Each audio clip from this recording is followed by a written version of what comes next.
सर्वमेतत्ते यन्मां त्वं परिपृष्टवान्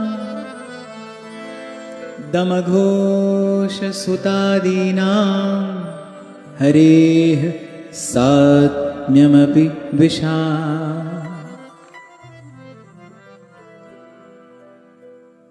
श्री प्रहलाद जी के अत्यंत पवित्र चरित्र का वर्णन करने के पश्चात देवर्षि नारद जी ने महाराज युधिष्ठिर से कहा कि आपने मुझसे पूछा था कि भगवान से द्वेष करने वाले शिशुपाल आदि को भी उनके सारूप्य की प्राप्ति कैसे हुई।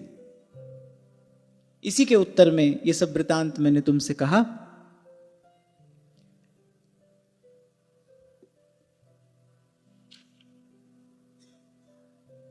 और फिर नारद जी एक बड़ी सुंदर बात महाराज युधिष्ठिर से कहते हैं, यूयं त्रिलोके बत भूरिभागा लोकं पुनाना मुनयोऽभियन्ति येषां गृहाणा वसतीति साक्षात् गूढ़ं परं ब्रह्म मनुष्यलिंगम। श्री नारद जी ने कहा, इस मनुष्य लोक में, इस संसार में तुम लोगों का बड़ा ऊंचा भाग्य है। तुम लोगों के भाग्य की जितनी प्रशंसा की जाए उतनी कम है, क्योंकि तुम्हारे अपने घर में साक्षात परम ब्रह्म पूर्ण पुरुषोत्तम जगदाधार जगन्नियंता जगन्नाथ ने मनुष्य का रूप धारण करके गुप्त रूप से निवास करते हैं। ये जो समय समय पर तीनों लोगों को पवित्र कर देने वाले ऋषि मुनियों का तुमको दर्शन होता है, साधु संतों की सेवा का सौभाग्य तुमको प्राप्त होता है, बोलिए वस्तुतः ये जो तुम्हारे घर में श्री कृष्ण गुप्त रूप से विराजमान है ना, ये उसी का सुफल है, उसी का प्रसाद है।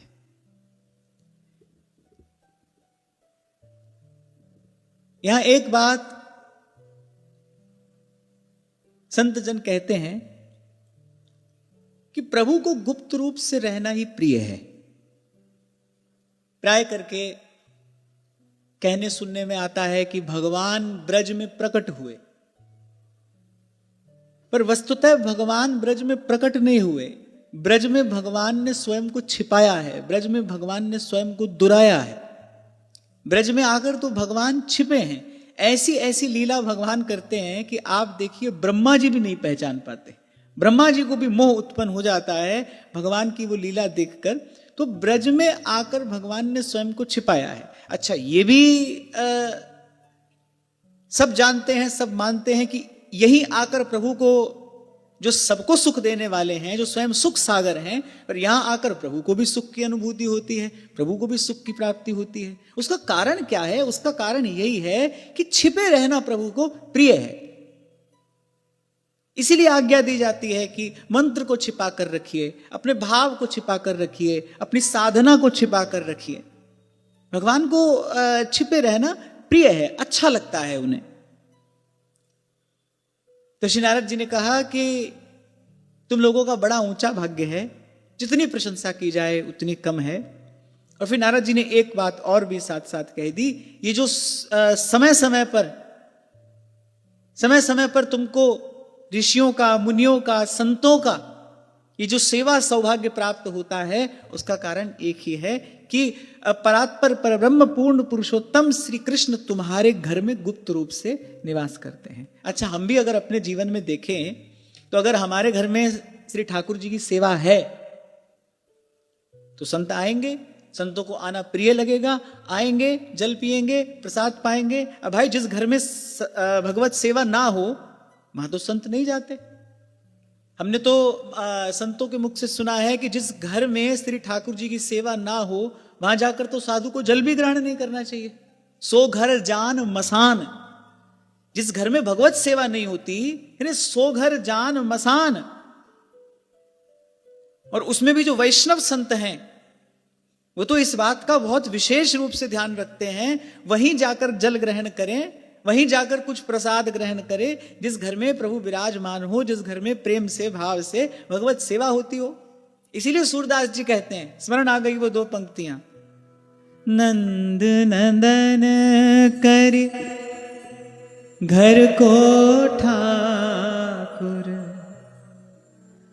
नंद नंदन कर घर को ठाकुर, आपुन वैर हो चेरो, आपुन वैर हो चेरो, यही विधि कहा घटे गो तेरो, यही विधि कहा घटे गो तेरो। और मुझे बहुत अच्छे से स्मरण है, सदा से मैं एक बात यहां से निवेदन करता आया हूं कि जीव का निज रूप, जीव का सहज स्वरूप यही है कि वो भगवान का नित्य दास है, और हम भले अष्टयाम सेवा न कर सकें, सेवा का बहुत विस्तार करने की योग्यता, करने की सामर्थ्य भले अभी ना हो, तो भी प्रत्येक को एक बार श्री ठाकुर जी की सेवा में उपस्थित अवश्य होना चाहिए। चाहे आप एक तुलसी दल जाकर निवेदन करें, एक फल अमनिया करके श्री ठाकुर जी को निवेदन करें, एक पुष्प श्री ठाकुर जी को निवेदन करें। मैं सेवक हूं, आप स्वामी हैं, सेवक होकर और स्वामी की सेवा में उपस्थित नित्य अवश्य होना चाहिए, अवश्य होना चाहिए। धर्म का पालन न करने वाले को प्रत्युवाय लगता है, दोष लगता है।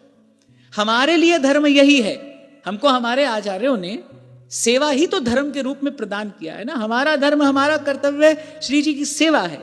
अब मान लो हमारी दिनचर्या ऐसी है, सुबह से शाम तक नहीं कर सकते सेवा, कोई बात नहीं, एक बार सेवा में उपस्थित अवश्य हुई है। जब दीक्षा भी होती है ना, तो मैं यही बात कहता हूं। अब भाई सबकी दिनचर्या अलग अलग है, माताओं बहनों को तो विशेष रूप से घर गृहस्थ का सब कार्य भी देखना है, सबके ऊपर कुछ ना कुछ कार्यभार रहता है। तो मैं सेवा संबंधी किसी विशेष बंधन में तो मैं नहीं बांधता हूं, तो मैं इतना अवश्य कहता हूं कि एक बार प्रभु की सेवा में उपस्थित अवश्य होना है। गोस्वामी जी एक बड़ी अद्भुत बात उत्तरकांड में कहते हैं, सेवक सेव्य भाव बिनु भव न तरिये उर्गा। हे गरुड़ जी, सेवक सेव्य भाव के बिना, सेवक सेव्य भाव की सिद्धि के बिना इस दुस्तर संसार से पार जाया ही नहीं जा सकता। अस सिद्धांत विचार, सेवक सेव्य भाव बिन भव न तरिये उर्गार। अब उस भाव की पुष्टि कैसे होगी? गोस्वामी जी कह रहे हैं कि सेवक सेव्य भाव बिन, सेवक सेव्य भाव अर्थात प्रभु जी तुम स्वामी हम दासा, प्रभु जी तुम स्वामी हम दासा, ऐसी भक्ति करे रे दासा, ऐसी भक्ति करे रे दासा। अच्छा, वैसे भी जो भक्ति भावना है, जो प्रेम भाव है, वो बिना सेवा के रह ही नहीं सकता। अभी हम श्री भरतलाल जी के पावन चरित्र का जब चिंतन कर रहे थे, आप देखिए जब श्री रघुनाथ जी के हृदय का भाव श्री भरत जी ने जान लिया कि प्रभु का सुख इसी में है कि मैं लौट जाऊं, पर फिर भी श्री भरतलाल जी ने कहा कुछ अवलंब तो आप मुझे प्रदान करिए। मोरे शरण राम ही की पनही। तब श्री ठाकुर जी ने अपनी पादुका प्रदान की। मेरे कहने का तात्पर्य यह है कि जो भक्त हैं, जो प्रेमी अनुरागी हैं, उनको प्रत्यक्ष में कोई अवलंबन चाहिए, प्रत्यक्ष में जहां वो श्री ठाकुर जी की सेवा में उपस्थित हो सके। मैं फिर कह रहा हूं, यहां वस्तु की प्रधानता नहीं है, यहां क्रिया की भी प्रधानता नहीं है। भगवान तो कह रहे हैं पत्रम पुष्पम फलम तोयम। पत्र, तुलसी दल, पुष्प, जो भी ऋतु फल उपस्थित आपको उपलब्ध है, वो जल, अरे और कुछ नहीं, थोड़ा सा जल, और ये क्यों आवश्यक है? क्योंकि वो जो सेवक सेव्य का जो भाव है, जिसके बिना इस दुस्तर संसार सिंधु से पार नहीं जाया जा सकता, सेवक सेव्य भाव बिनु भव न तरिए उर्गार। इसलिए कभी किसी सत्र में आपसे मैंने कहा था, सेवा अवश्य करनी है और स्वयं करनी है। ऐसा ना हो कि सुबह से शाम तक रख लिए 2-4 व्यक्ति तनख्वाह देकर और करा तो सुबह से लेकर शाम तक सेवा रहे हैं, लेकिन आप हाथ पर हाथ धरे बैठे हैं। ऐसा नहीं, आप करिए। नंद नंदन करी घर को ठाकुर, नंद नंदन करी घर को ठाकुर, आपुन है रहो तेरो, आपुन है रहो तेरो, यही विधि कहा बसे गो तेरो, यही विधि कहा घटे गो तेरो। सेवा के बिना नहीं रहना है। एक समय करो, 2 समय करो, त्रिकाल करो, श्री जी कृपा करें अष्टयाम सेवा करो। सेवक सेव्य का जो वो भाव है, प्रभु जी तुम स्वामी हम दासा, वो भाव पुष्ट कर रहा है। वो भाव परिपक्व होना चाहिए। वही जहाज है इस दुस्तर संसार सिंधु से पार जाने के लिए, यही जहाज है। इसी भाव पर उस पार पहुंचेगा कोई। और फिर संत कह रहे हैं, माया के, काल के, प्रपंच के भय से अगर कोई मुक्त होता है तो वो केवल केवल केवल प्रभु का सेवक ही होता है। तेरे सेवक को पौ किछ नाहि, जमुना आवे नेरे। सेवा का उपदेश देने से सेवक का भाव दृढ़ नहीं होता, सुन लेने से नहीं होता, सेवा करने से सेवक का भाव दृढ़ होगा। मैं प्रभु का सेवक हूं, सेवा करोगे तो यह भाव दृढ़ होगा, तो यह भाव पुष्ट होगा। और यह बात ध्यान रहे, बड़ी महत्वपूर्ण बात है, इसीलिए बार बार कह रहा हूं, ऐसा ना हो कि सुबह से शाम तक 4 आदमी रखे और खूब सेवा ठाकुर जी करा रहे हैं, आपको लग रहा है खूब सेवा हो रही है ना। आप करिए। हमारे आचार्य इस आचरण को प्रत्यक्ष करके दिखाते हैं। व्यास जी जब आए तो व्यास जी ने तो यही सोचा होगा ना कि भाई दिव्य सोने के सिंहासन पर आचार्य भगवान विराजमान होंगे, छत्र चंवर शिष्य लिए खड़े होंगे। अब जब मदन टेर पहुंचे, जब ऊंची ठौर पहुंचे, तो कोई और ही दृश्य वहां दिखाई पड़ रहा है। कहां है? रसोई में है। रसोई में है। व्यास जी ने सोचा कुछ निरीक्षण करने के लिए गए होंगे, पर जब रसोई में जाकर देखा तो चूल्हे पर पात्र चढ़ा है, श्री महाप्रभु जी स्वयं रंधन कर रहे हैं। व्यास जी एकदम देखकर आश्चर्यचकित रह गए, क्योंकि व्यास जी तो भाई राजगुरु हैं, 52 राजाओं के गुरु हैं। किसी एक भी प्रदेश का मुख्यमंत्री शिष्य बन जाए फिर तो कहना ही क्या। और यहां देखो व्यास जी 52 राजाओं के गुरु हैं। व्यास जी ने तो ऐसा दृश्य कभी कल्पना भी नहीं की होगी कि मैं जाऊंगा और आचार्य का दर्शन ऐसे होगा। श्री जी के राजभोग के लिए श्री महाप्रभु जी अमनिया सिद्ध कर रहे हैं। अरे इसकी बात छोड़िए, चूल्हे में जो लकड़ी जलेगी वो लकड़ी बीनने के लिए भी महाप्रभु जी स्वयं जाते हैं। श्री नाहरमल जी ने इतना ही तो कह दिया था कि प्रभु ये कार्य तो किसी के द्वारा कराया जा सकता है, थोड़ा सा धन देकर। सदा प्रसन्न रहने वाला वो मुख चंद्र म्लान हो गया जब महाप्रभु जी ने ये सुना। महाप्रभु जी ने बस इतना ही कहा, बोले राजा का अन्न खाके तेरी मति भ्रष्ट हो गई है, दूषित हो गई है। अरे अनेक अनेक जन्मों के यत्नों के बाद भी प्रभु जो नहीं देते, मुक्तिम ददाति करहि चित स्मन भक्ति योगम, वो भक्ति मैंने, वो सेवा मैंने संतों की कृपा से पाई है। और तू कहता है किसी को धन दे के वो कार्य करा लिया जाए? तू अपना है, कोई दंड तो तुझे नहीं देता, बस आज के पीछे ये अपना मुख लेकर मेरे सन्मुख मत आना। आप यहां से विचार करिए, कितना कष्ट महाप्रभु जी के हृदय को हुआ होगा ये सुन के। और उस कष्ट का कारण क्या है? उस कष्ट का कारण है कि सेवा में कितना अनुराग है, सेवा में कितनी प्रीति है। सेवा आप हो, थोड़ी करिए, कोई बात नहीं, इसीलिए मैंने कहा एक समय करो, पर श्री ठाकुर जी की, श्री जी की सेवा में उपस्थित अवश्य हुई। अपने हृदय में ये भाव लेकर, प्रभु जी तुम स्वामी हम दासा, क्योंकि गोस्वामी जी सिद्धांत दे रहे हैं। सिद्धांत शब्द का प्रयोग गोस्वामी जी ने किया है। सेवक सेव्य भाव बिन भवना तरिये उर्गा। सिद्धांत माने फैक्ट, प्रिंसिपल, जिसमें कभी कोई परिवर्तन नहीं होता। और गोस्वामी जी कह रहे ये सिद्धांत है, इसमें परिवर्तन नहीं होगा। और फिर निर्भयता, निश्चिंतता, निर्भरता, ये सब स्वामी की कृपा से सेवक को ही प्रसाद स्वरूप प्राप्त होती है। तेरे सेवक को पौ किछ नाही, जम न आवे नीरे। अच्छा, पहले जो घर में श्री ठाकुर जी विराजमान हैं, पहले उनकी सेवा करनी आरंभ करो।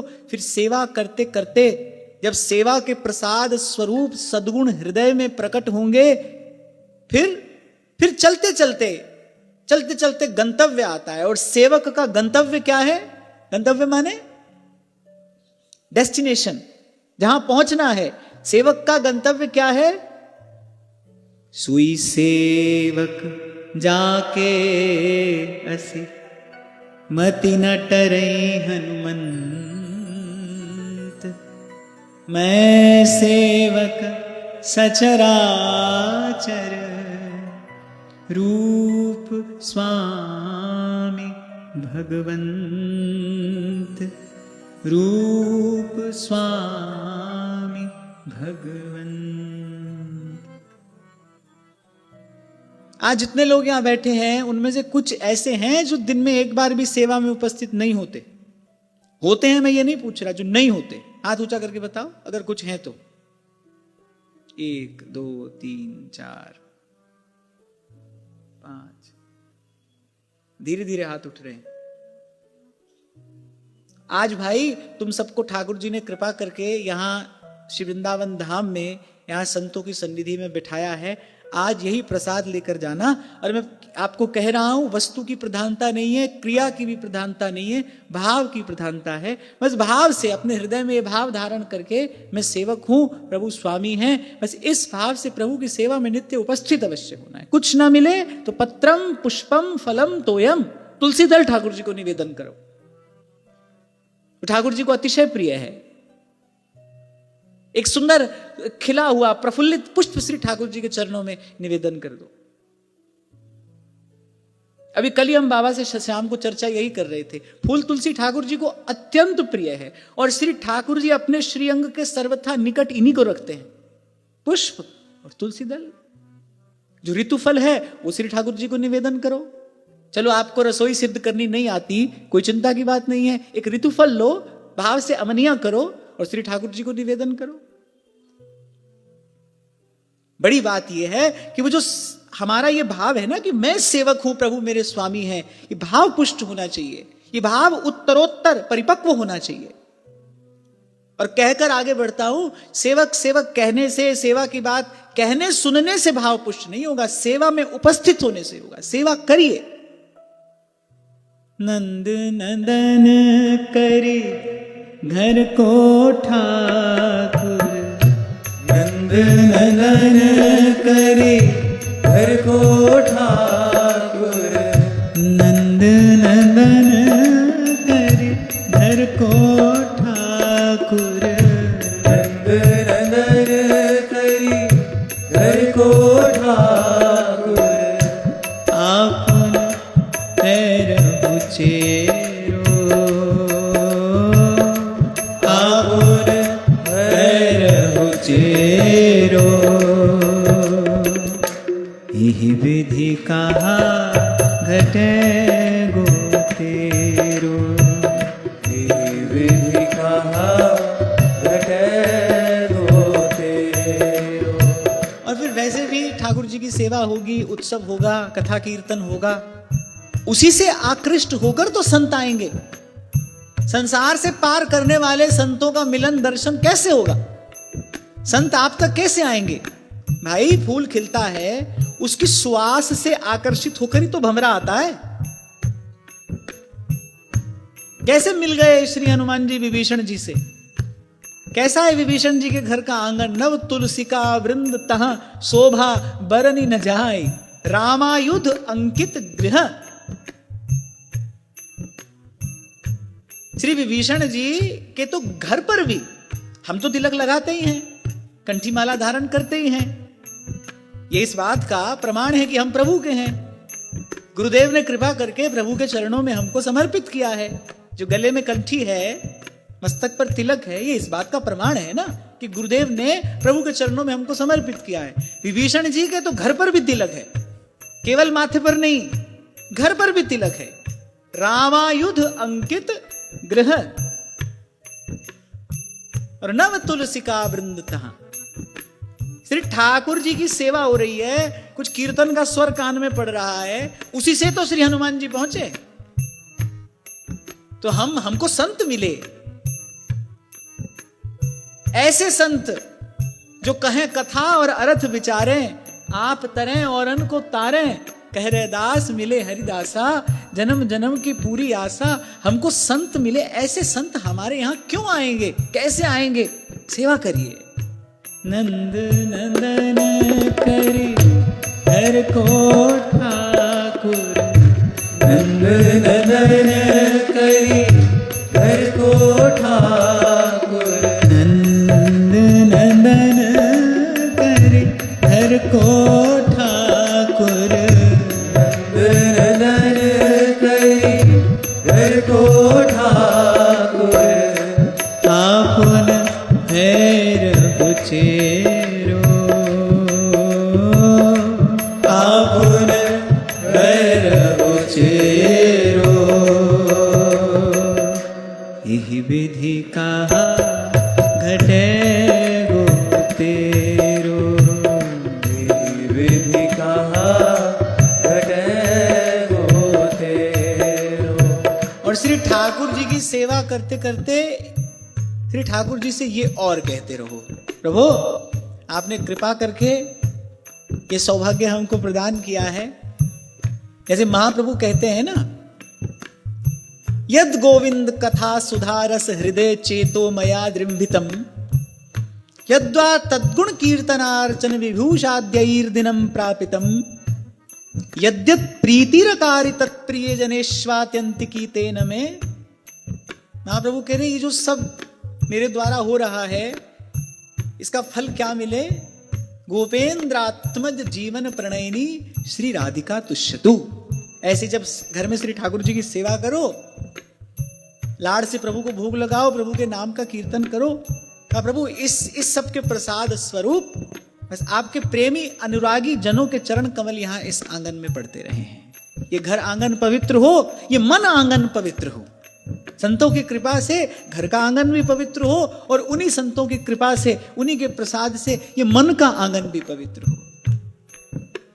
गोविंद राधे माधवा गोपाल राधे माधवा, गोविंद राधे माधवा गोपाल राधे माधवा, गोविंद राधे माधवा गोपाल राधे माधवा, गोविंद राधे माधवा गोपाल राधे माधवा, गोविंद राधे माधवा गोपाल राधे माधवा, गोविंद राधे माधवा, गोपाल राधे माधवा, गोविंद राधे माधवा गोपाल राधे माधवा, गोविंद राधे माधवा, गोपाल राधे माधवा, गोविंद राधे माधवा गोपाल राधे माधवा, गोविंद राधे माधवा, गोपाल राधे माधवा, गोविंद राधे माधवा गोपाल राधे माधवा। गोविंद राधे माधवा, गोपाल राधे माधवा। और एक दिव्यतम प्रसाद जो सेवा से प्राप्त होता है वो क्या है? माया क्या है? मैं और मोर तोर तै माया, मैं मेरा तू तेरा, यही माया है। अच्छा, जब ठाकुर जी की सेवा आती है, जब धीरे धीरे सेवा में अनुराग बढ़ता है, तो जब स्वामी प्रभु के हैं तो सब कुछ तो स्वामी का होता है, अपना तो सेवक का कुछ होता नहीं, सब कुछ स्वामी का है। सेवा के प्रसाद से, सेवा की कृपा से ये मैं मेरी छूटने लगती है। मैं सेवक सचराचर रूप स्वामी भगवन। तो नारद जी ये कह रहे हैं कि ये जो संतों का, महात्माओं का, ऋषियों मुनियों का जो दर्शन तुमको प्राप्त होता है, उनका चरणामृत, उनका उच्छिष्ट प्रसाद, उनका वचनामृत, ये दिव्य प्रसादी जो तुमको प्राप्त होती है ना युधिष्ठिर, उसका कारण एक ही है कि तुम्हारे घर में ये छिप कर रहते हैं। यानी श्री नारद जी के कहने का तात्पर्य ये है कि कहीं ये मत समझ बैठना कि हमको अपने पुण्य प्रताप से, अपने पुरुषार्थ से ये सब प्राप्त हो रहा है। ये जो बड़े बड़े तपस्वी, मनस्वी, तेजस्वी, ये ऋषि मुनि, ये योगी, ये सन्यासी, ये 10 दिशाओं से आते हैं ना यहां तुम्हारे यहां, उसका कारण ये है कि ये लीला पुरुषोत्तम तुम्हारे यहां छिप कर रहते हैं।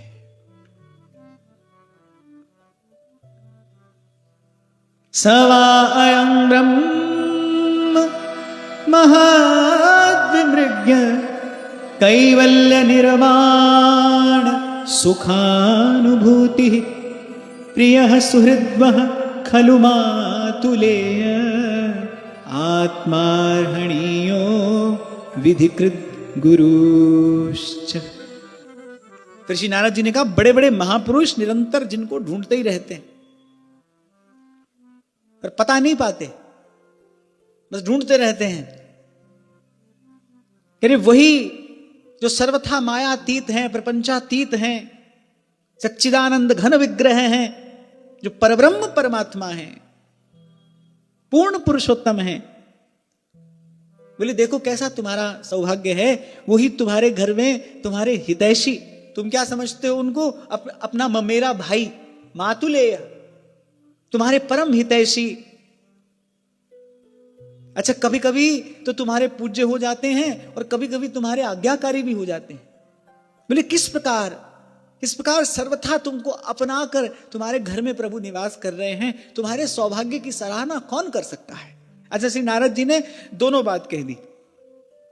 श्री युधिष्ठिर जी को बोध भी करा दिया कि ये जो रह रहे हैं ये कौन है, और ये भी कह दिया कि तुमको जो भी प्राप्त हुआ है, हो रहा है और होगा, वो केवल केवल केवल इनके संग का, इनके सानिध्य का, इनकी सेवा का प्रताप है। और महापुरुषों की वाणी का कुछ गूढ़ार्थ भी होता है। और ये बात श्री देवर्षि नारद जी केवल महाराज युधिष्ठिर से ही नहीं, आपसे हमसे भी कह रहे हैं। शुद्धता, पवित्रता, निर्बलता, कहां तक गिनाए जितने भी सद्गुण हैं वो केवल भगवत संबंध से हैं। अगर प्रभु से संबंध नहीं है, आप छोटा सा उदाहरण आपको देता हूं, प्राण चले जाते हैं इस देह को छोड़कर, उसके बाद इस देह को सर्वथा अपवित्र माना जाता है। छूले तो कोई स्नान करना पड़ता है। किस बात का अभाव हुआ है? देखने में तो शरीर वैसा का वैसा है, किस बात का अभाव हुआ है? वो जो भगवत संबंध है ना, अब भगवत संबंध से विच्छेद हो गया है, अब वो भगवत संबंध नहीं है। तो जितनी भी शुद्धता, पवित्रता, निर्मलता, जितने भी सद्गुण हैं वो सब भगवत संबंध से हैं। इसीलिए गोस्वामी जी तो स्पष्ट कहते हैं, जोग कुजोग ज्ञान अज्ञानू जहन ही राम प्रेम परधानु सो सब करम धर्म जर जाऊ जहन राम पद पंकज भा। और फिर वैसे भी छिपे हुए प्रभु हृदय में बैठे तो हैं ही, गुरु ही तो आकर उनका बोध कराता है। नैन निकट काजर लसै पै दर्पण दिखलाए, संत के बिना, सत्संग के बिना तत्व का ज्ञान, तत्व की अनुभूति, उस परम रस का आस्वादन कौन करा सकता है? संत ही तो कराता है। न यस्य साक्षात् भव पद्मजा भी रूपम धिया वस्तुतयोपवर्णितम मौनेन भक्त्योपशमेन पूजितः प्रसीदतामेश ससात्मतां पतिः। फिर नारद जी ने कहा, अरे शंकर जी, ब्रह्मा जी अपनी सारी बुद्धि लगाकर भी इनको जान नहीं सकते, इनका वर्णन नहीं कर सकते, तो बोले हम तो क्या ही करें। अच्छा देखो, ये एक बड़ी अद्भुत बात है। खूब संत महिमा गाते हैं, खूब संत महिमा गाते हैं, फिर कहते हैं भाई कहा तो कुछ नहीं जा सकता, फिर भी कह रहे हैं तदपि कहे बिन रहा न कोई। ये श्री ठाकुर जी के स्वरूप अनुभव का प्रसाद है। जब प्रभु के स्वरूप का अनुभव होता है ना, तब कहा भी नहीं जाता। जो अनुभव हो रहा है, जिसको अनुभव हो रहा है, वो ये जानता है कि किसी भी प्रकार से शब्दों में इसको कहा नहीं जा सकता, पर कहे बिना रहा भी नहीं जाता। सब गा रहे हैं भगवान की महिमा, साथ साथ में ये भी कह रहे हैं ये महिमा नहीं गाई जा सकती, फिर भी गा रहे हैं। तो श्री नारद जी ने हंसते हुए कहा, बहुत चर्चा हमने तुमसे की, अरे पर स्वयं ब्रह्मा शंकर भी जिनकी महिमा नहीं गा सकते, क्योंकि वो जानते ही नहीं कि ये हैं प्रभु के स्वरूप को, वो जानते ही नहीं, तो फिर महिमा कैसे गाएंगे। तो बोले हम तो क्या ही कहेंगे। हाँ, फिर एक बड़ा सुंदर सूत्र यहां इस श्लोक में प्राप्त हो रहा है। श्री नारद जी कह रहे हैं हम तो मौन, भक्ति और संयम के द्वारा ही उनकी पूजा करते हैं। मौन के द्वारा, भक्ति के द्वारा और संयम के द्वारा। बड़ा महत्वपूर्ण सूत्र है ये भगवत आराधना का। ये बड़ा महत्वपूर्ण सूत्र श्री नारद जी ने यहां दिया है। मौन, शायद गत सत्र में हमने इस पर बहुत विस्तार से चर्चा की थी। मैंने आपसे कुछ मौन का महत्व कहा था। कोई गाने वाला गाता है ना, हो कोई सुने रे संत सुजान, कोई सुने रे संत सुजान, मुरलिया बाज रही। वो जो मुरली का नाद है वो तो अनहद है, अनहद नाद है। वेणु नाद तो हो ही रहा है, सुनाई क्यों नहीं पड़ता? क्योंकि भीतर शोर बहुत है। आप हम सब यहां पर चर्चा कर रहे हैं, किंचित कोई और स्वर आपके कान में पड़े, आपका ध्यान विषय से हट जाएगा। हमारा तो हट जाता है।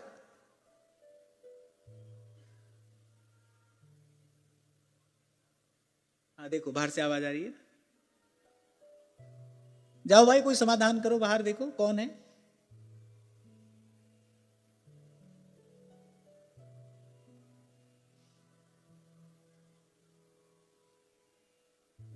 किंचित भी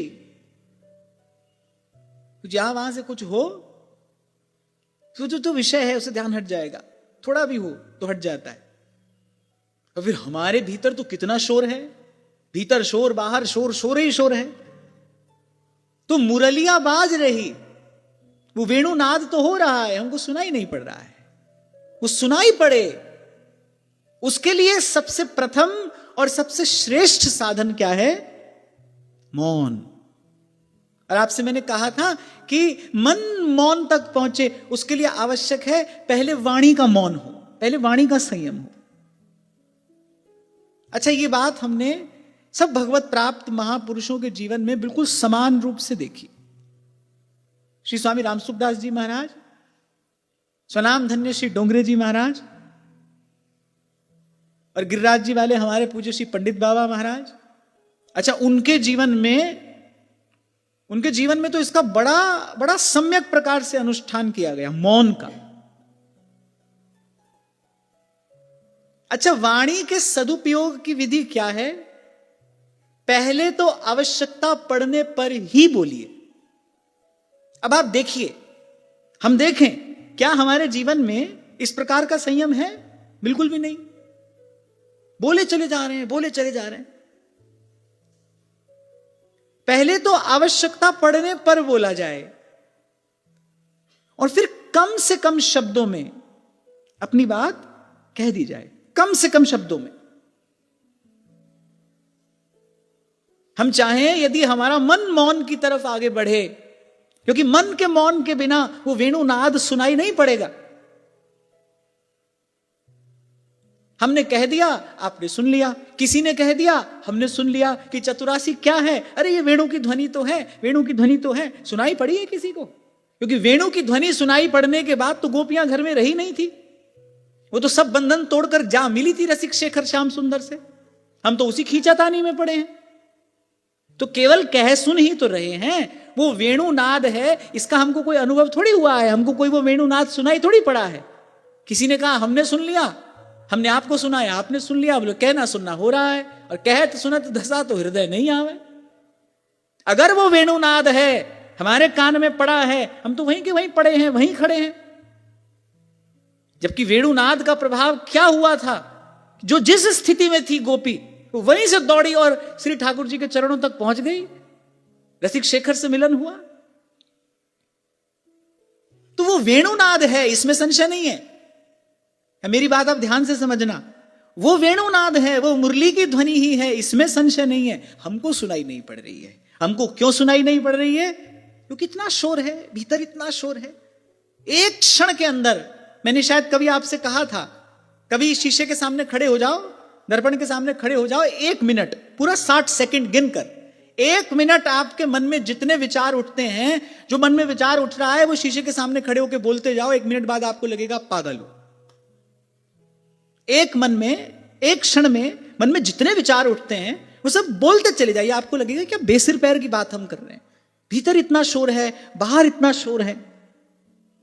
तो श्री चतुरासी जी का एक एक शब्द तो वेणु की ध्वनि ही है, और उसमें वही सामर्थ्य है, वो श्री युगल सरकार के चरणों तक पहुंचा देने वाली है, और हमको सुनाई नहीं पड़ रहा। क्यों सुनाई नहीं पड़ रहा? क्योंकि शोर बहुत है। और इस शोर से मुक्त होने का उपाय क्या है? मौन। इसीलिए मैंने कहा पहले वाणी का मौन हो, पहले वाणी का मौन हो। जब आवश्यकता हो तब बोलिए, ना हो तो ना बोलिए। मैं आपसे उस दिन कह रहा था ना, ये तो अब ट्रेंड हो गया ना। माइक लगाओ, बढ़िया आयोजन करो, कोई नहीं करा रहा है तो अपने से करो।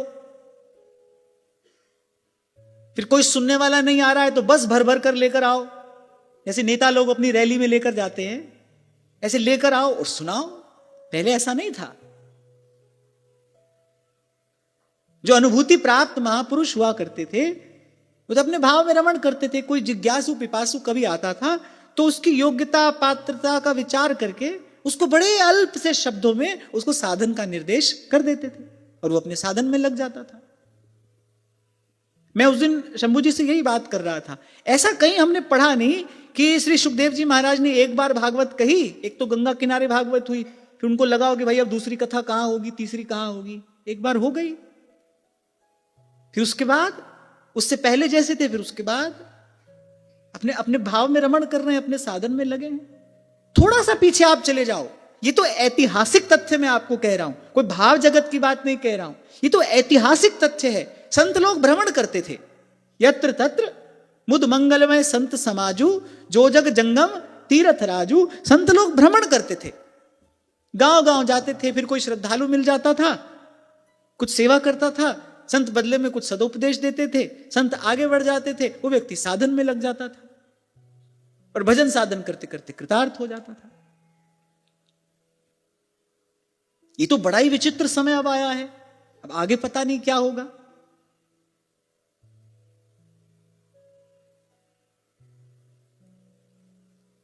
तो वाणी का सदुपयोग, यदि उस अनहद नाद का श्रवण करना है जिससे मन पहुंचता है प्रभु के चरणों में, यदि उस अनहद नाद का श्रवण करना है तो सबसे पहले नारद जी ने बात कही है। अच्छा, ये बात मैं नहीं कह रहा हूं, नारद जी कह रहे हैं। पहले हम किस प्रकार आराधना करते हैं उनकी? मौनेन भक्त्योपशमेन पूजितः प्रसीदतामेश ससात्वतां पतिः। सबसे पहले मौन। अच्छा, वैसे पिछले सत्र में चर्चा हुई थी, कुछ मौन का अभ्यास आरंभ किया कुछ लोगों ने? किया। क्योंकि मैं फिर कह रहा हूं, कहने सुनने से बात नहीं बनेगी। बड़ी अच्छी बात सुनी आज, बड़ा अद्भुत सूत्र मिला, बड़ा आनंद आया, अगले दिन और सूत्र मिला, उसमें आनंद आया, पिछले वाला भूल गया, ऐसे नहीं। अच्छा, और मैं कहता हूं कि कुछ काल का मौन तो हो, लेकिन कभी कभी ऐसे होता है कि एक दिन उपवास करके अगले दिन व्यक्ति भोजन पे टूट पड़ता है। ऐसा नहीं होना चाहिए कि 2-3 घंटा मौन रहे, फिर उसके बाद वो जो 2-3 घंटे की भड़ास है वो निकाल दी। ऐसा नहीं, मौन भी हो और साथ साथ में वाणी के संयम का अभ्यास भी होना चाहिए। और मैं तो कहता हूं मौन से भी अधिक महत्वपूर्ण, श्री डोंगरे जी महाराज तो ये कहा करते थे कि जो आवश्यकता पड़ने पर बोलता है और आवश्यकता से कम बोलता है, बोले वो हमेशा ही मौन में है, वो सदा ही मौन में है, जो आवश्यकता पड़ने पर बोले। और आप ईमानदारी से एक बार इस सूत्र को अपना लीजिए, तो आप देखेंगे कि वस्तुतः बोलने की आवश्यकता बड़ी थोड़ी है। और हमारे संत तो कह रहे हैं, अरे कही भली को ना करे। अरे तू बोलता ही क्यों है? कही भली को ना करे, तू ना बोल मतिमंद, सब ज्ञानी सब ही चतुर, उर प्रेरक हित चंद। कही भली को ना करे, तू बोलता ही क्यों है? अब हो सकता है आप में से किसी के मन में ये प्रश्न उठ रहा हो कि तुम क्यों बोल रहे हो सकता है कोई सोच रहा हो कि ये महात्मा दूसरे को उपदेश कर रहे हैं, क्यों बोलता है, तो आप ही बोल रहे हैं, क्यों बोल रहे हो? तो पहले का तो पता नहीं भाई, पर अब तो सच्ची बात यही है कि अब कुछ बोलने की इच्छा है नहीं। हां, पर जो करावे सो ही करना, और नानक दास तेरी सरना। पर अब कुछ बोलने की इच्छा नहीं है, कुछ कहने की इच्छा नहीं है,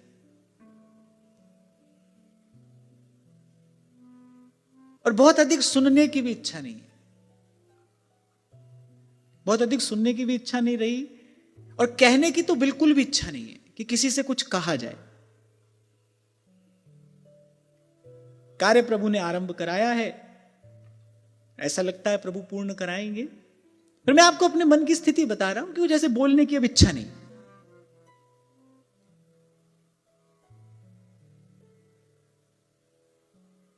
तो मौन, और हो सके तो इसका अभ्यास आरंभ करिए।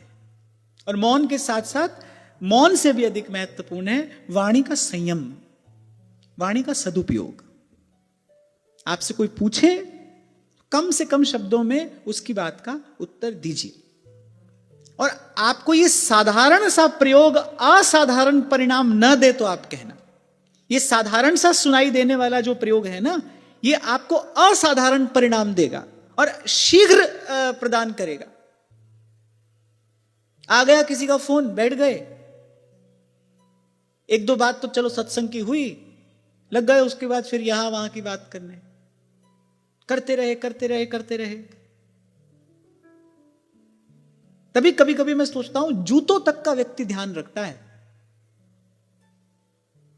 मैं नाम तो नहीं लूंगा, एक बार किसी के यहां कथा थी, हम गए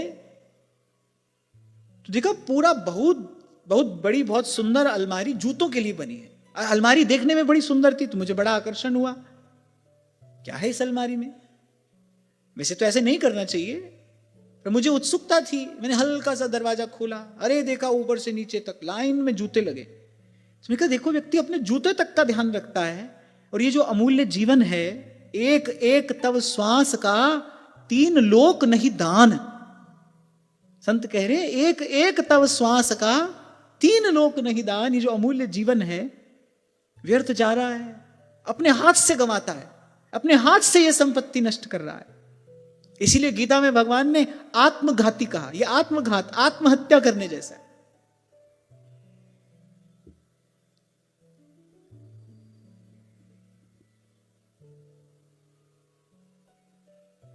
तो कुछ श्री गणेश होगा आज, होगा, होना चाहिए। थोड़ा थोड़ा करके करिए। और मैं कहते हुए आगे बढ़ रहा हूं, ये साधारण सी सुनाई देने वाली बात, ये साधारण से लगने वाला प्रयोग आपके जीवन में असाधारण परिणाम लेकर आएगा। आप देखेंगे मन शांत हो रहा है, आप देखेंगे जो आप सुन रहे हैं ना, उसको ग्रहण करने की क्षमता, उसको ग्रहण करने की शक्ति बढ़ रही है। बहुत बार ऐसा भी होता है ना, खूब सुना, ग्रहण नहीं किया जाता। ग्रहण करने के लिए वो जो बल चाहिए उसको तो हमने यहां वहां गवा दिया। और फिर नारद जी जब ये बात कह रहे हैं तो भाई ये बहुत महत्वपूर्ण बात होगी। नारद जी ने कहा इन्हीं के द्वारा आपकी आराधना करते हैं प्रभु। मौनेन भक्त्योपशमेन पूजितः प्रसीदतामेश सात्वतां पति। फिर कहा भक्ति। महर्षि शांडिल्य भक्ति की बड़ी सुंदर व्याख्या करते हैं। स परानुरक्तिरीश्वरे।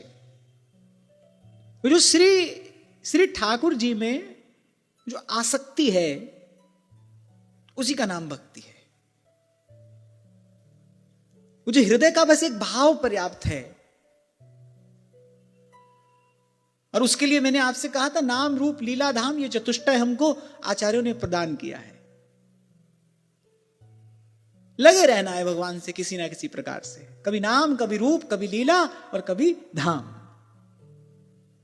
ये जो श्री कबीर जी ने कहा ना तेरी बनत बनत बन जाई, उससे होगा क्या? वो जो बन जाई का अर्थ क्या है? बन जाई का अर्थ ये है फिर एक समय ऐसा आएगा भगवान में, भगवान के नाम में, रूप में, लीला में, धाम में आसक्ति हो जाएगी, फिर उसके बिना रहा नहीं जाएगा। इसी का नाम भक्ति है, रहा ना जाए। कहा करूं कछु बस नहीं मेरो, पाख नहीं उड़ जावन की, ये दो नैना कयो नहीं माने, ये दो नैना कयो नहीं माने, नदियां बहे जैसे सावन की, नदियां बहे जैसे सावन की, कोई कहियो रे हरि आवन की मन भावन की, कोई कहियो रे हरि आवन की, कोई कहियो रे हरि आवन की, कोई कहियो रे हरि आवन की। श्री कुम्मन दास जी का एक पद है, केतिक दिन जु गए बिन देखे। हमको ऐसा लगता था, संतों के मुख से ही श्रवण किया था, कि जब श्री गोसाई जी श्री कुम्मन दास जी को अपने साथ यात्रा पर ले जाने लगे तो ब्रज की सीमा पर ही अभी पहुंचे थे। संध्या हो गई, संध्या वंदन करने के लिए रुके तो श्री कुम्मन दास जी बालक की तरह रो रहे हैं, सिसकियां भर रहे हैं। और जब श्री गोसाई जी ने देखा कुम्मन दास जी की दशा तो उन्होंने कहा कि आप जाइए, ये केवल आप ही व्याकुल नहीं है, श्री श्रीनाथ जी भी आपके बिना व्याकुल हो रहे हैं, आप अविलंब प्रस्थान करिए। पर अभी कुछ दिन पहले एक वैष्णव ने हमको बताया कि वल्लभ कुल के एक बहुत बड़े विद्वान, उन्होंने ये भाव प्रकट किया, क्योंकि भगवत रसिक, रसिक की बातें रसिक बिना कोई समझ सके ना। राजभोग का दर्शन श्री कुम्मन दास जी ने किया और दर्शन करके उतर रहे हैं, 5-7 सीढ़ी उतरे हैं और कुम्मन दास जी का हृदय गा रहा है, केतिक दिन जो गए बिन देखे। ये है सा परानुरक्तिरीश्वरे, आसक्ति। नारद जी ने भक्ति सूत्र में कहा है भगवान के नाम में आसक्ति, जैसे सेवक जी महाराज कह रहे हैं, हरिवंश नाम बिसरे न छिन, श्री हरिवंश सहाय भल, बिसरे न छिन। यह जो पर्यो मोहि सहज स्वभाव, श्री हरिवंश नाम रस चाव, नाम सुदृढ़ भव धरन को, बिसरे न छिन। यह नामासक्ति, श्री कुंभन दास जी को रूपा शक्ति है। एक बार भावना करो, श्री राजभोग आरती का दर्शन करके लौटे हैं, 2-4 सीढ़ी उतरे हैं और हृदय गा रहा है, केतिक दिन जो गए बिन देखे। कितने दिन हो गए आपका दर्शन नहीं हुआ।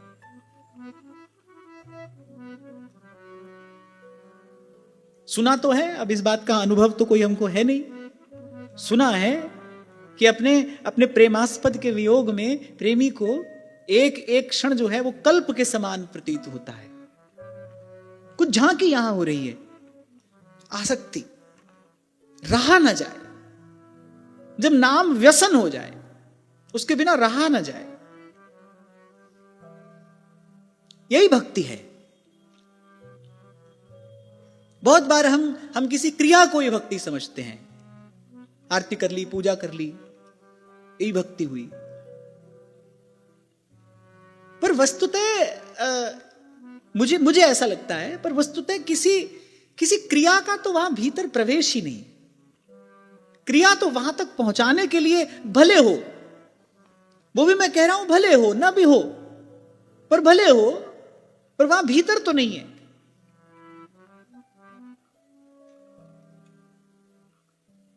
क्योंकि इस शब्द को समझने में कभी कभी भूल हो जाती है। भक्ति, अब आज तो भाई जो कर रहा है उसको लग रहा है यही भक्ति है।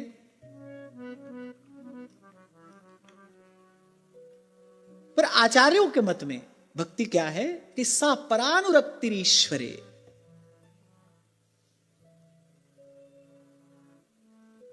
बड़ा सुंदर उदाहरण गोस्वामी जी मानस में देते हैं।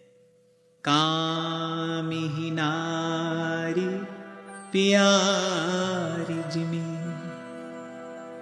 लोभिहि प्रिय जिमिदान, तिमि रघुनाथ निरंतर, प्रिय लागम मोहिरा, प्रिय लागम मोहिरा। रहा न जाए वो व्याकुलता, वो छटपटाहट। सिद्धांत विचार में जब प्रेम की बात ध्रुवदास जी ने कहनी आरंभ की है, प्रेम नेम के लक्षण कहा, तो जब प्रेम की बात कही तो सबसे पहले क्या कहा है? चाह, फिर चटपटी। अब देखो, जिस वस्तु की चाह हो वो ना मिले तो चटपटी होगी, तो पहले तो चाह हो। अच्छा, मिलना हमारे हाथ में है नहीं, वो तो प्रभु के हाथ में है। और फिर ऐसा सुना है हमने कि थोड़ा तरसाते भी हैं ये, तो वो चटपटी बड़ी स्वाभाविक है। हाँ, लेकिन हमारे पूज्य श्री पंडित जी महाराज कहा करते थे, बोले एक एक क्षण के उस विरह ताप से, वो जो भगवत वियोग है ना, जो भगवान का जो विरह है, कह रहे उस एक क्षण के उस विरह ताप से कि जीव के अनंत अनंत जन्मों की पाप राशि भस्म हो जाती है। इसीलिए कबीर कहते हैं, कबीरा हंसना छोड़ दे, अरे कर रोने से प्रीत। कर रोने से प्रीत। और प्रेम का पहला लक्षण क्या है? चाह। वहां कबीर जी ये कह रहे हैं कि ये संसार के हंसी खेल छोड़, इस रोने की चाह कर। सच्चे हृदय से कभी मांगा प्रभु से कि आपके चरणों से लिपट कर, आपकी याद में, आपकी स्मृति में, आपको पाने के लिए व्याकुल होकर रो। अब ऐसे तो भाई रो ही रहे हैं सब, नानक दुखिया सब संसार, दुख में आदमी रोता ही है।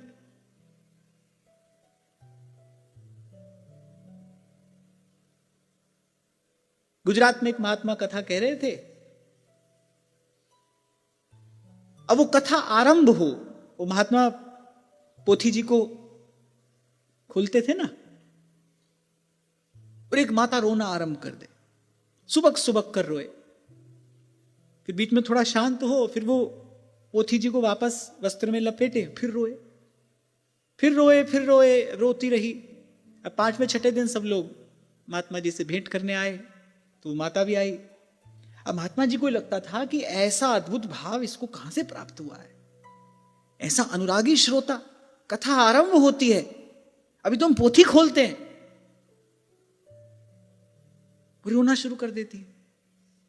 तो महात्मा जी से रहा नहीं गया, उन्होंने कहा माता हम पर कृपा करके ये बात बताओ, ये तुमको ऐसा ऐसा दिव्य भाव कहां से प्राप्त हुआ है। वो बेचारी सोच में पड़ी, कैसा दिव्य भाव। बोले ये जो हम जैसे ही पोथी खोलते हैं तुम रोना शुरू कर देती हो, फिर रोती हो, फिर जब हम पोथी लपेटते हैं फिर रोना शुरू कर देती हो।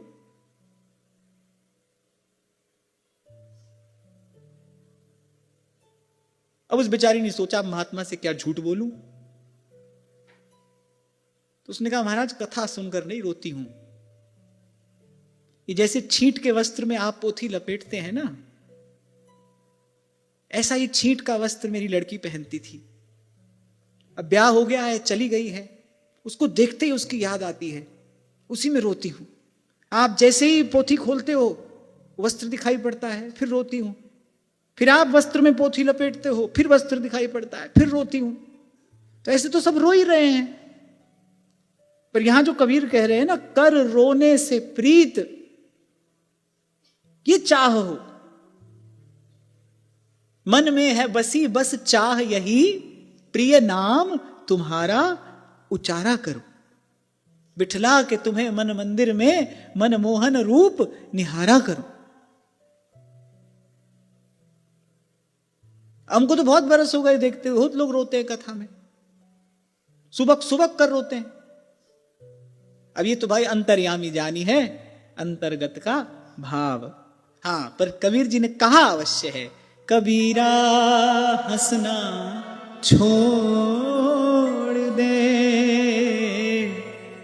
अरे कर रोने से प्रीत। एक बात कहकर मैं अवश्य आगे बढ़ूंगा, भाव देश में सबसे दुर्लभ संपत्ति अगर कोई है ना तो वो यही है, इसकी ओट में कभी छल मत करना।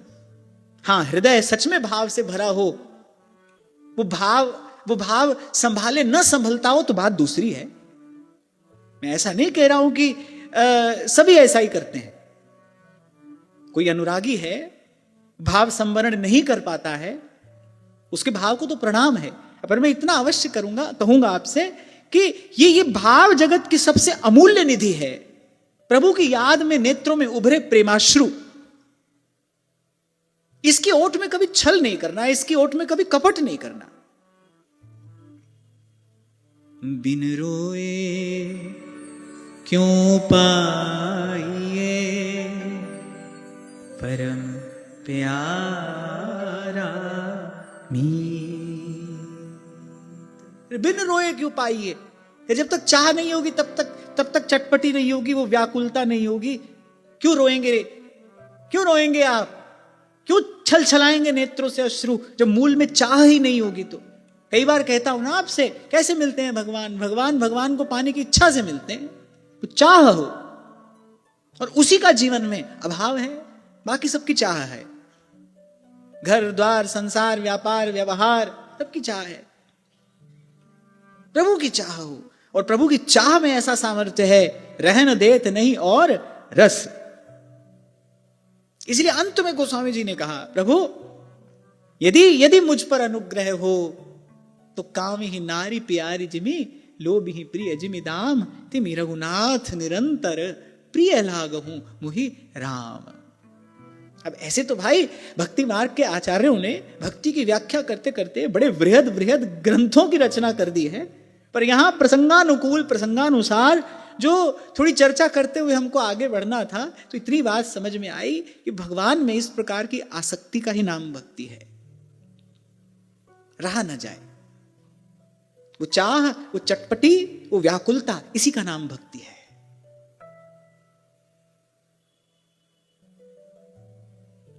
और एक और बात जहां से आज चर्चा आरंभ हुई कि गोपन प्रभु को प्रिय है। यदि ऐसा भाव आपको भगवत कृपा से प्राप्त हो जाए, यदि ऐसा भाव आपको संतों गुरुजनों के अनुग्रह से प्रसाद में मिल जाए, फिर लाख प्रयास करके उसका गोपन करना चाहिए। फिर भी कभी ऐसा समय आए, कभी ऐसा क्षण आए आप ना संभाल पाए, क्योंकि डोर तो प्रेम के हाथ में होती है ना, हमारे हाथ में तो है नहीं। तो बात दूसरी है, पर यथा संभव यथाशक्ति इस भाव का गोपनीय करना चाहिए, तभी इस भाव में अभिवृद्धि होती है।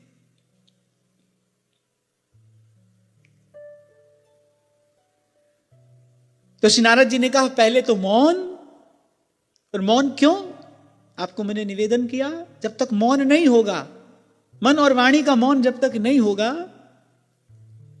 वो जो अनहद नाद है वो नहीं सुनाई पड़ेगा। ठाकुर जी आपसे कुछ कहना चाहेंगे, इतना शोर है, हम सुने ही नहीं पा रहे हैं, कैसे सुनेंगे? इसी को किसी गोपी ने कहा, घर आए सजना फिर गए अंगना, मैं बौरी रही सोई। और फिर तीसरी बात श्री नारद जी ने कही, संयम। इस पर तो हम अनेक अनेक बार चर्चा करते आए, और जब तक श्रीमद् भागवत की चर्चा होगी तब तक भगवान वेदव्यास बार बार कहते रहेंगे। क्यों? क्योंकि सतपथ पर चलने का यदि कोई इच्छुक है तो फिर अपने विरुद्ध ये युद्ध तो उसको अंत तक लड़ना ही पड़ेगा। संयम।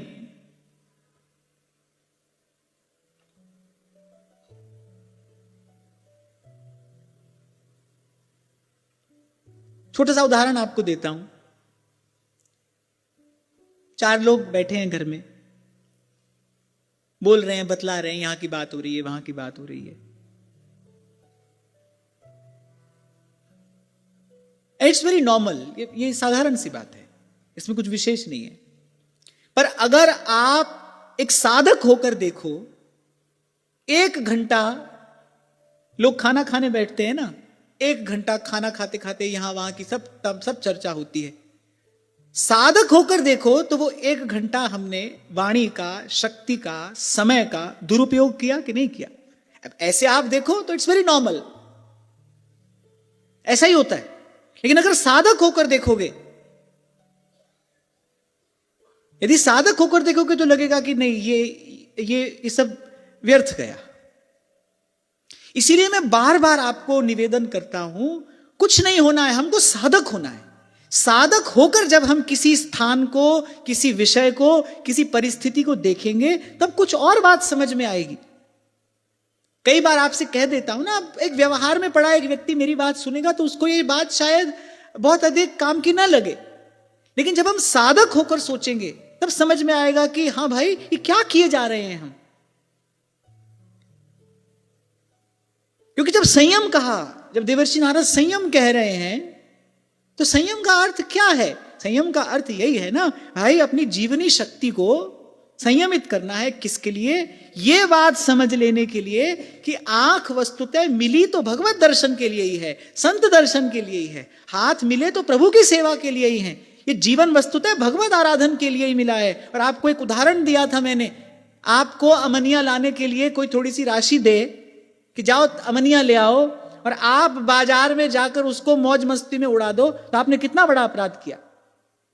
जीवन तो मिला, ये शक्ति मिली, ये कर्मेंद्रियां, ये ज्ञानेंद्रियां, ये मन, ये सब कुछ मिला तो भगवत आराधन के लिए। अब हमने उसको मौज मस्ती में उड़ाया, तो ये अपराध हुआ कि नहीं हुआ? और फिर अपराध का दंड मिलता है। क्या दंड मिलेगा? पुनरपि जननी जठरे शयनम। इसका और क्या दंड होगा? फिर संसार में आना पड़ेगा। जो कार्य करने के लिए प्रभु ने भेजा वो कार्य किया नहीं। देत ईस बिन हेत स्नेही, कृपा करके भगवान ने ये अवसर दिया, हमने अपना कार्य किया नहीं। अच्छा, फिर ये जरूरी नहीं है कि अगली बार आपको सब अनुकूलता मिले ना मिले। अब तो भगवान ने सब अनुकूलता की, ये बड़ी मौज है। मानुष तन वृंदा विपिन रसिकन संग विविरूप। ये सारी चर्चा का प्रयोजन ये है, हमको अपना दृष्टिकोण बदलना पड़ेगा।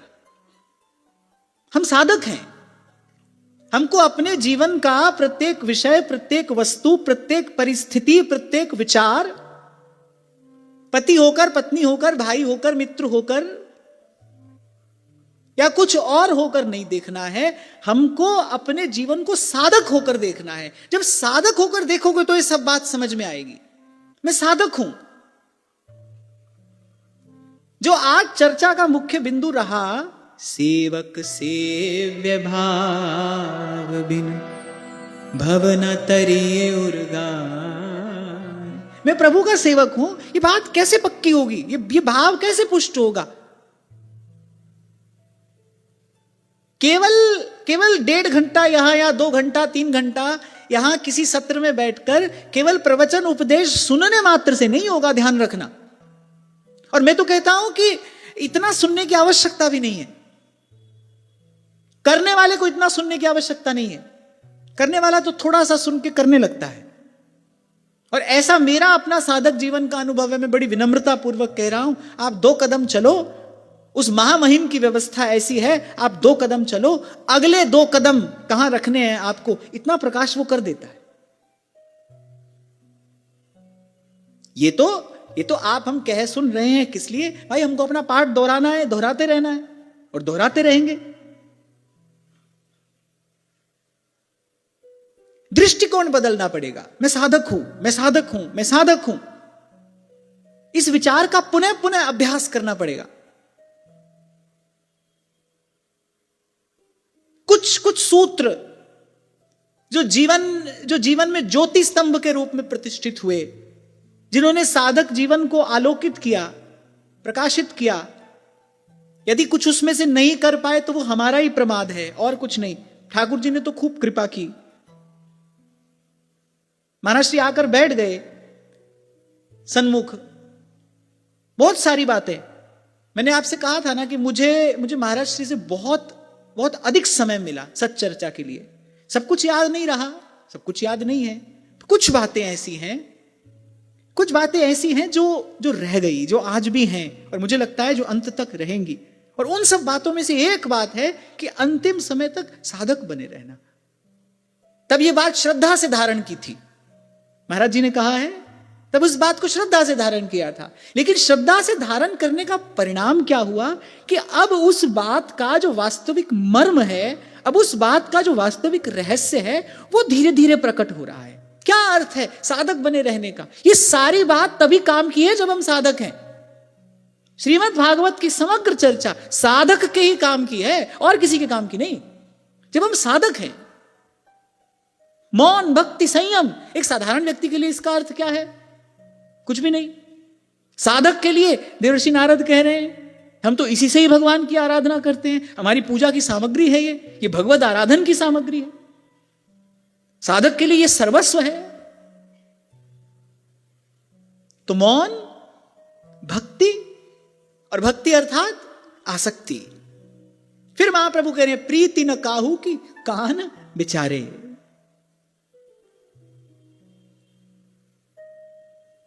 बाईसा की भक्ति ऐसी है, अब मैं नहीं माना जी थारी, मानवर मिले गिरधारी।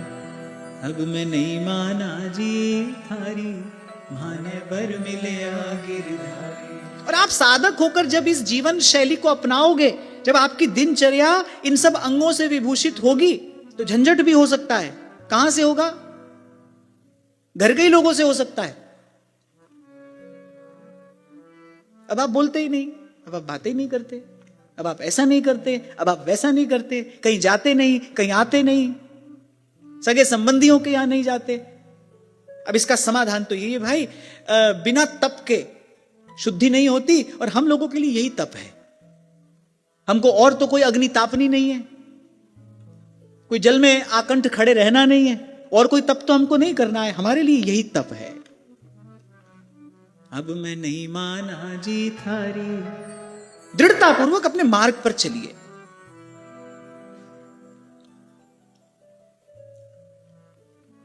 आपसे कई बार कहता हूं ना कि जीव का अपना कार्य है, प्रभु अपना कार्य करते हैं, माया अपना कार्य करती है। और इतना तो सभी संतों का अनुभव है भाई, जब कोई निश्चय पूर्वक, दृढ़ता पूर्वक इस मार्ग पर चलता है, फिर माया अपना प्राबल्य बढ़ाती है। वो अपना प्राबल्य बढ़ाएगी, उसका प्रभाव और बढ़ता दिखाई पड़ेगा। पर हरिवंश भरोसे भय निडर, सुनित गरजत हरिवंश बल। इतना अवश्य है, भगवान के भक्त को कभी हारते हुए किसी ने नहीं देखा। ऐसा नहीं है कि भगवान के भक्त को कभी लड़ते हुए किसी ने नहीं देखा, लड़ना तो पड़ता है। आपसे उस दिन कह रहा था ना कि श्री कृष्ण कहते हैं कि मैं ये वचन तो नहीं देता कि तूफान नहीं आएगा, पर ये वचन है कश्ती नहीं डूबने दूंगा। तो ऐसा तो नहीं है कि भगवान के भक्त को किसी ने लड़ते ना देखा हो, पर भगवान के भक्त को किसी ने हारते नहीं देखा। भगवत गीता में स्वयं भगवान कह रहे नमे भक्त प्रणश्यति, मेरे भक्त का नाश नहीं होता, भक्त का पतन नहीं होता।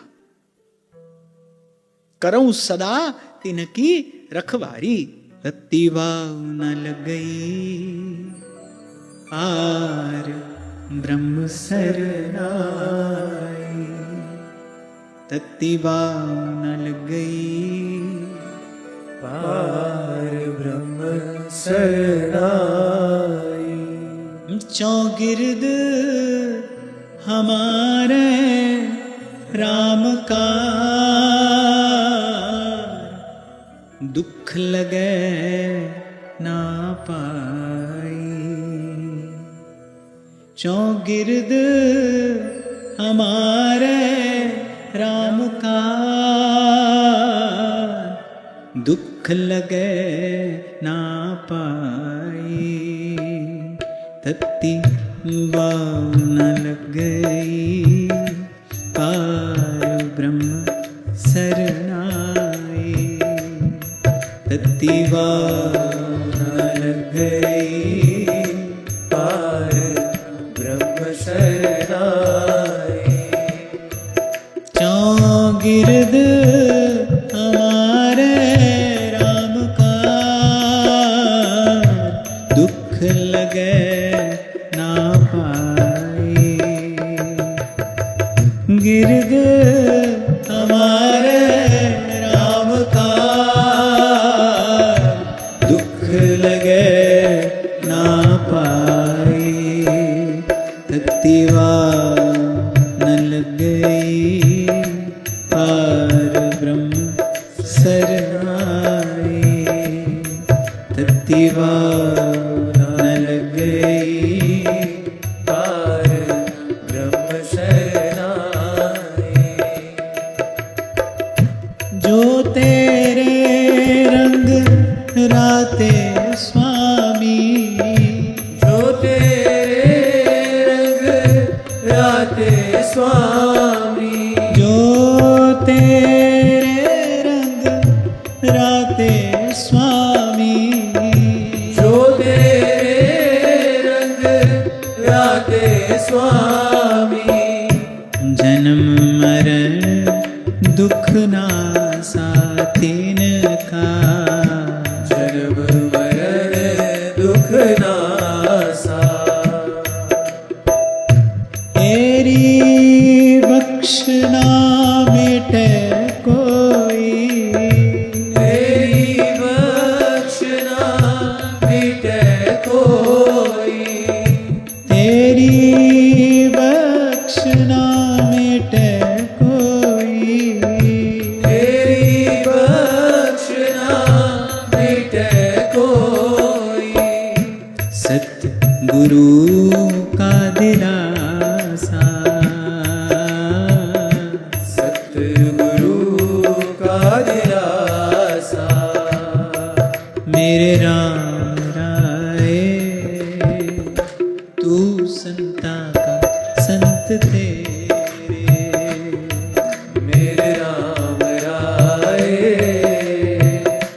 तू संता का संत तेरे, तेरे सेवक को किछ नाही, मेरे सेवक को किछ नाही, तेरे सेवक को किछ नाही, मेरे सेवक को किछ नाही, जमना आवे नेरे, मेरे राम राय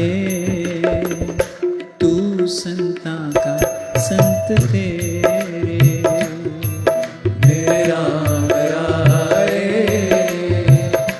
तू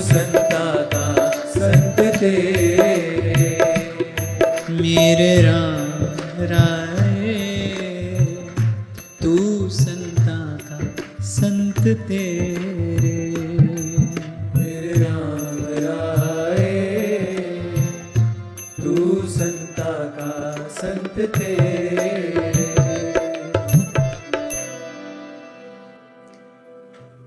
तो हमारे लिए यही तप है, पर हमको डरने की आवश्यकता नहीं है, घबराने की आवश्यकता नहीं। सर्वसमर्थ प्रभु हमारे रक्षक हैं। पर इतना जानना हमारे लिए आवश्यक है, दृढ़ता पूर्वक निश्चय पूर्वक जब इस मार्ग पर अपना पग रखेंगे तो फिर कुछ इस प्रकार की प्रतिकूलता साधक के सन्मुख आना अवश्यंभावी है, आती ही है, आएगी। जिन लोगों के साथ आप हंसते थे, बोलते थे, हंसने बोलने का अर्थ व्यर्थ की चर्चा करते थे, गप लड़ाते थे, अब उनको अच्छा नहीं लगेगा। व्यवहार जगत में आप जहां आते थे, जाते थे, उनको आपका ये व्यवहार सुहाएगा नहीं, रुचेगा नहीं, फिर कुछ कहेंगे, फिर कुछ ना कहते हुए। इसीलिए मैंने पहले ही कहा, अब यदि कोई दृढ़ता पूर्वक चलेगा, नहीं तो क्या होगा, क्रिया की या तो प्रतिक्रिया देने लगेगा, नहीं तो अपने पथ से, मार्ग से फिसल जाएगा। ऊंची नीची राह रपटनी, या तो क्रिया की प्रतिक्रिया देगा, वाद विवाद में पड़ जाएगा, नहीं तो क्या होगा, नहीं तो ढीला पड़ जाएगा, भाव में शिथिलता आ जाएगी। ये दोनों ही नहीं करना है। इसीलिए पहली बात मैंने कही, दृढ़ता पूर्वक, निश्चय पूर्वक। और हमारा तप यही है, हमको और कोई तपस्या नहीं करनी है। तप तो सभी को करना पड़ता है।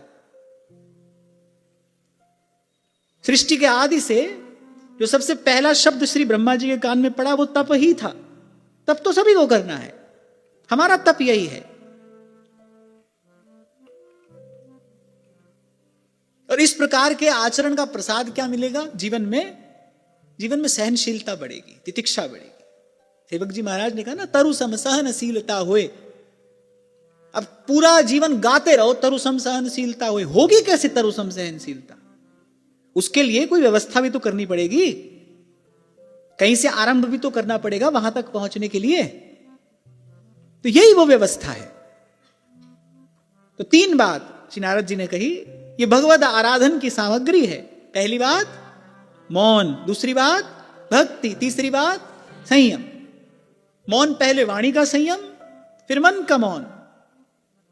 और एक और बात मैंने साथ साथ निवेदन की, जो केवल आवश्यकता पड़ने पर बोले और चार शब्द की आवश्यकता हो तो दो ही से काम चला ले, वो सदा ही मौन में है।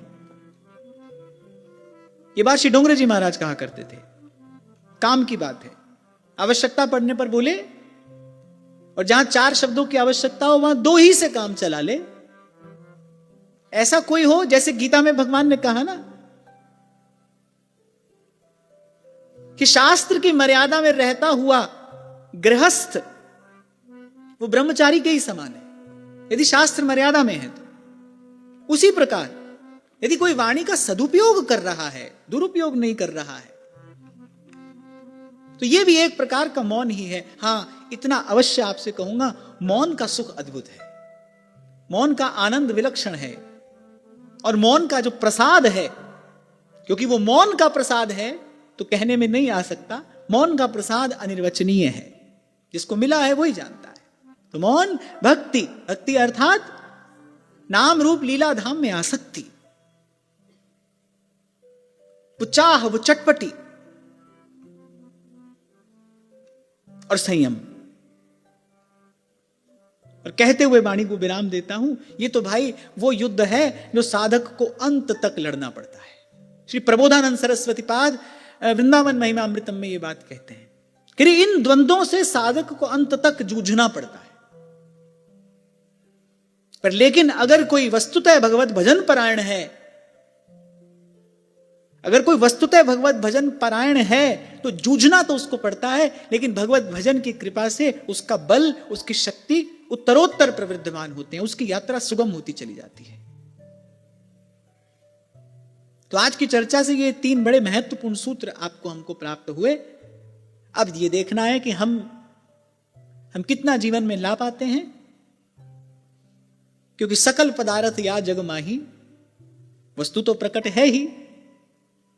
बड़ी बात है किसके पास कितनी पात्रता है और कौन पात्रता का निर्माण करने के लिए कितना तत्पर है। आज की वार्ता यही श्री जी के चरणों में निवेदन करते हैं। महाराज श्री के चरणों में प्रणाम। आप सबके हृदय स्थित प्रभु को, भाव प्रभु को नमन।